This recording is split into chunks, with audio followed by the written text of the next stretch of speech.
We are now going to continue our coverage of the anniversary of the Via Rail disaster. Earlier, we told you about the investigation and spoke to some survivors. Now we're taking a look at the victims. Melissa Raftis joins us live once again from Burlington. Hi, Melissa. Hi, Nick. Out of the 75 passengers on board, 45 were injured, and all 3 engineers at the front of the locomotive were killed. Earlier on this week, I caught up with the brother of one of the victims, as well as a Kingston couple who are in the very next car. They say they're lucky to be alive. 56-year-old Ken Simmons, 52-year-old Peter Snar, and 40-year-old Patrick Robinson were in the cab of the locomotive when Via 92 jumped the tracks. The crash took the lives of all 3 engineers. What do you remember from that day? My mom calling me. Yeah, that was sad. So she asked me to call him because he would always answer his cell phone. So, oh, sorry. Take your time.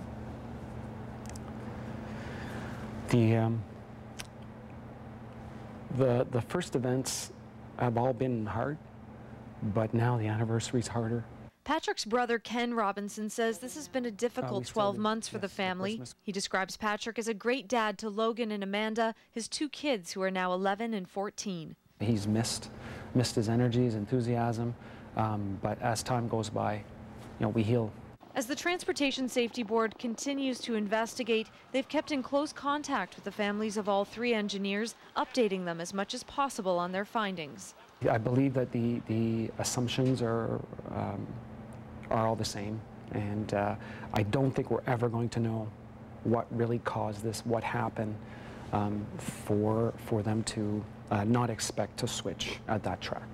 Robinson, who works here in Ottawa, says he doesn't ever expect to get full closure, even when the Transportation Safety Board does release its final report. But down the road in Kingston, Wayne and Susan Easterbrook are looking forward to the TSB's findings. They were in the first car on Via 92, just behind the engine. I'm here, and we're here. And there's 3 people who aren't, and I still feel bad for their families. Sorry. Yeah, but yeah, no, we're managing.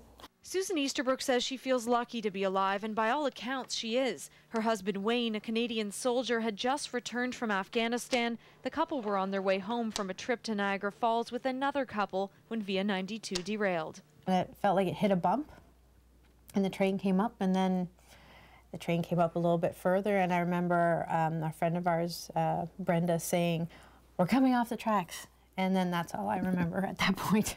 I don't remember anything else. I remember trying to reach up to grab Susan and Craig because they were both right against the window. So as we went over, they started to fly over top of me.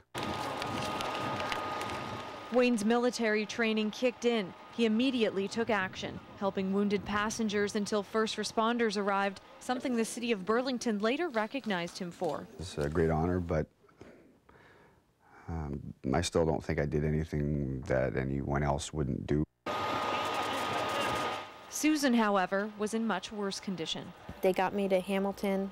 I had fractured ribs. My lung had collapsed. I had 2 fractured vertebrae in my neck, and my collarbone was broken. She now has a metal plate across her collarbone and is working to get full range back in her left arm. But it's the psychological impacts that scar the most.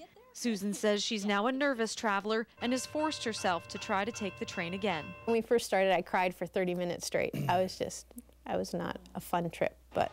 Susan looks forward to the day she'll once again enjoy taking the train. They're eager to hear the TSB's findings, but even without knowing what caused the derailment, the couple remain positive.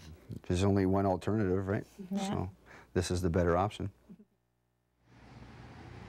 The Easterbrooks are not part of a class action lawsuit that has been taken out against Via by some of the passengers. They say the company has taken care of them since the accident and that they do believe that it was that. They do believe it was an accident. Nick?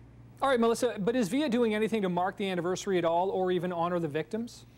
Yes, Nick, tomorrow they will be honoring the victims at a private memorial in Mimico at their maintenance facility. Some union members as well as other employees are expected to attend. 2 of the 3 families of the victims are also expected to attend as the victims' names will be added to a monument. Back to you.